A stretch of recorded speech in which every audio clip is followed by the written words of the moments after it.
Hey guys, let me start by saying if I had a favorite build list, this build would definitely be among the top favorite builds. And it doesn't really have anything special. And I think it's because the Unleash support gem changes the build playstyle so much. And of course it is very satisfying to shoot many fireballs and see them chaining or forking and off-screening enemies far away. And in fact I spend more time than usually mapping in the highest tier maps I can, farming Shaper Guardians, farming Elder, and of course doing all sorts of crazy modded level 83 memory zones. The build definitely doesn't feel very tanky, despite having over 6k life, so most of my defense comes from the good offense. Just defeat the enemies before they can hit you. Also the build probably requires a bit more work to make it good, but for the same reason it feels more satisfying when you can do it properly. So here's the main idea for the build. I have 3 different Unleash setups. One 6-link fireball setup, one pseudo 5-link fireball setup, and then pseudo 5-link flame storage setup. It doesn't have to be these skills, you can actually choose basically any other skills that you want and easily adapt to your liking. The reason why I have 3 Unleash setup is because if you only have 1 Unleash setup, the cooldown on Unleash is way too long to make a good use of its full potential. Even with 2 Unleash setups, it's still not really enough, because you have to wait a bit over 2 seconds to fully stack those Unleash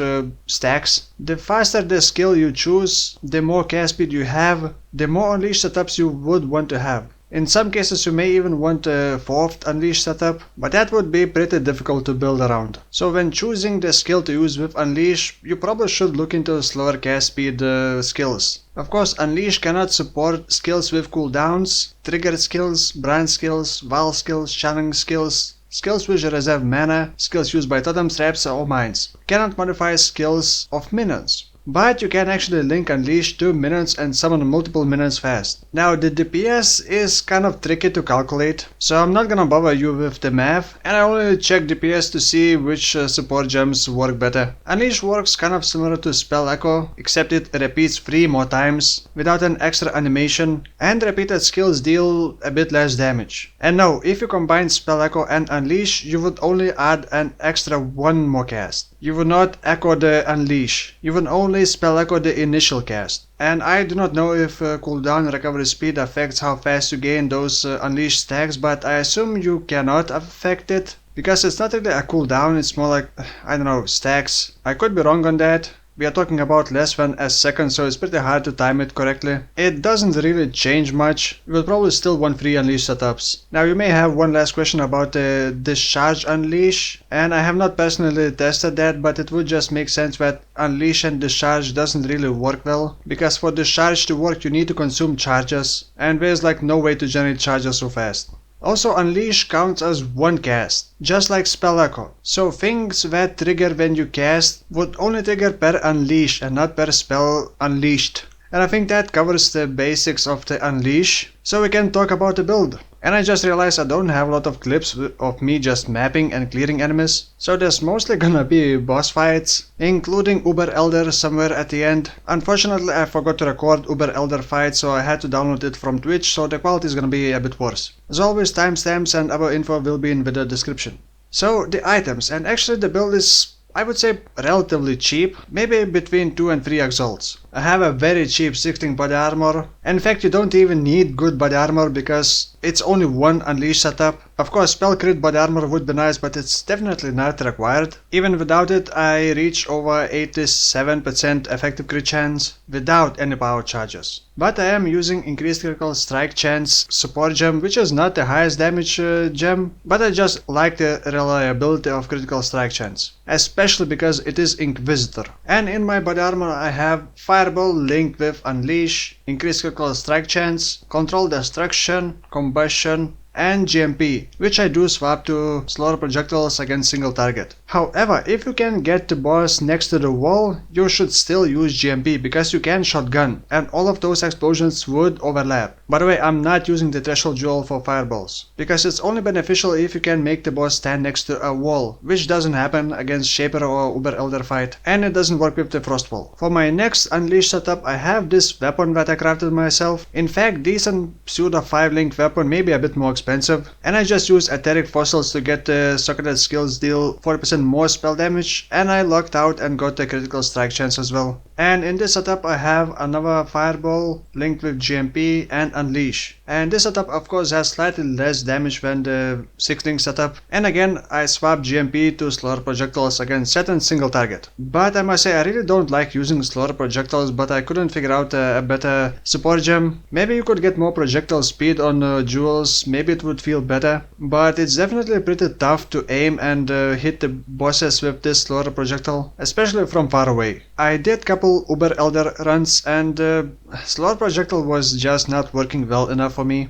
Next I got a helmet from previous build with Immolate and a lot of physical damage to spells. Physical damage to spells of course is not ideal for this, but I just didn't want to buy a new helmet. In fact, it's quite funny how I have only a bit of physical damage but I still managed to kill myself in the Visa Reflect maps. So the helmet could definitely be replaced, and you could get much better helmet if you can get Immolate plus Concentrated Effect, but then again that is only for one Unleash setup, so I didn't feel like over investing into this build. But if you got the money, it definitely has way more potential. And in my helmet I have Flame Surge linked with Unleash, Elemental Focus and Concentrated Effect. And of course for Flame Surge you have to ignite or burn enemies before you use it. First of all because Flame Surge does more damage against burning enemies, and secondly Immolate only works against burning enemies. And of course Flame Surge does the most damage despite being only on a pseudo 5-link. And well, actually when I think about it, I could have used Flame Surge on a 6-link setup and just used 2 5-link setup fireballs, but I just enjoyed fireballs so much, I just wanted more damage for fireballs. So just experiment a bit and see what you like more. Now let's jump onto my ring and Snakepit. Actually I was so surprised how much I liked using it. You can just swap Snakepit to left and right ring slot and have either chain or fork. I prefer to see chain instead of fork, and it lags a bit less, so I always keep Snakepit in the right slot. And the ring itself does give a bit of spell damage and some cast speed, while my other ring is just life, a bit of fire damage and resistances. As for the amulet, I was using very simple amulet with a lot of life, but I just wanted a bit more fire damage leech. I didn't really want to use Warlord's Mark, but I was experimenting and using Warlord's Mark until I decided to use Enfeeble because I needed more tankiness. Next belt is also pretty decent, life, resistances and generic damage craft. For jewels of course you want life and then some kind of damage, either critical strike multiplier, spell damage or flat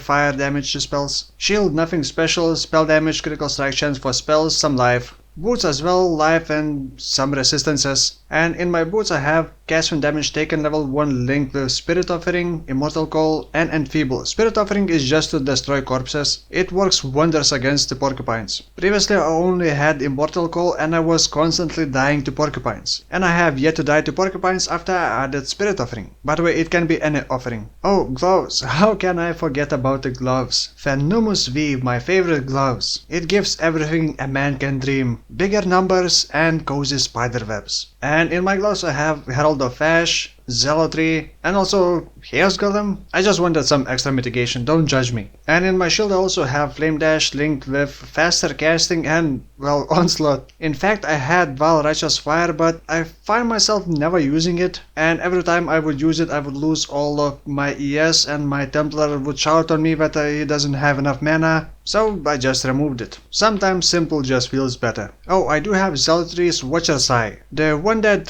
grants Arcane Surge for 4 seconds when you create a consecrated ground. And that works so well with the Inquisitor because every time you stop you create a consecrated ground. And because of Eldritch Battery you normally could not gain Arcane Surge. And Arcane Surge does give more spell damage and a bit more cast speed. I guess let's jump into the passive skill tree. So passive skill tree, it's pretty generic crit pathing I guess. Except that I do not use power charges and I don't really need mana because I have Eldritch Battery and I do have 200 flat ES regen per second. So all you need to do is to get a bit of ES and all of your mana issues will be solved. That is of course after Uber Lab, because first I got Inevitable Judgment and then went for the Pious Path. And from Templar starting area I traveled all the way around to the Shadow area to get those juicy crit nodes and of course a bit more AoE, a bit more life, and in fact I didn't even take the AoE nodes from the Witch area. I was also experimenting getting these cast speed crit chance nodes, because the build does feel a bit sluggish if you don't have enough cast speed. It may feel especially sluggish before you do Uber Lab.